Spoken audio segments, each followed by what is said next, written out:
So you got the idea for this story after a recent experience in New York. That's right. Can you tell me more about it?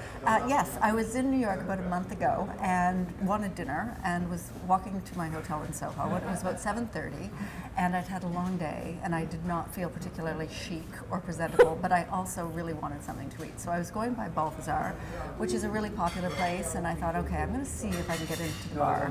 And I went in and approached the hostess, and it was packed, and she said, we can do better than put you at the bar. And I was like, wow.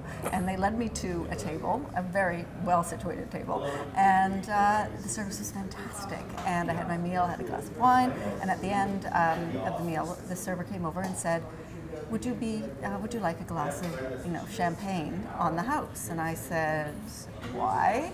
And she said, well, it's something we do for all of our female diners. Wow. Because the owner, Keith McNally, who's run the place for 20 years, doesn't like the way women are treated in restaurants. And he's, and I thought, how incredibly sexist. And yes, I would love a glass of champagne. Yeah, at the same time. Exactly. So you both wanted the champagne, but of course you felt a bit of... I felt a niggling in the sense that I felt that all of a sudden here I was having a nice sort of, I hadn't really thought of myself being alone. I was enjoying the solitude, enjoying watching the scene, all of that stuff. And all of a sudden I felt like a very sad demographic, I felt I was, on one hand it was like I was in a parallel universe. It was sort of like, and we're going to give you a lifetime, supply of Spanx as well. But on the other side, I felt that maybe I was, we were in like 2012. Shouldn't this not be an issue anymore? But do you think few women actually eat out alone because they are so self-conscious? Well, I was surprised when I was writing the story. I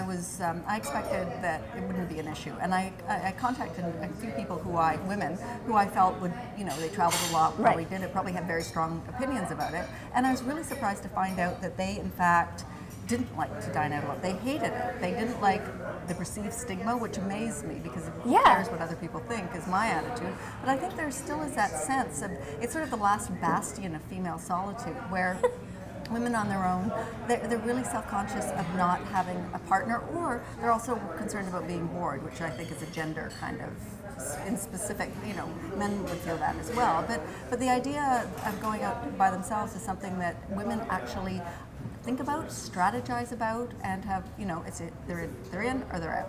Do you think age factors into it at all? Do we see younger women doing this in their 20s, or? I would have thought that it would be sort of maybe more generational, but I didn't see that there was a lot of difference. I know I talked to someone, a manager in a restaurant, who said she doesn't know any women in their 20s or, really? who are, I was really surprised. I'm surprised too. You would think that this is something that young women would sort of be encouraged, excited to do. Well, or also you're always connected, right? Yeah. So you're never technically alone, to the point that when you do have dinner with somebody in a restaurant, often you're sitting there by yourself because whoever you're having dinner with is busy with their BlackBerry or et cetera, et cetera. So the notion that there would still be that stigma, I think, speaks to something bigger than necessarily the whole dining alone thing. It has to do with a level of confidence.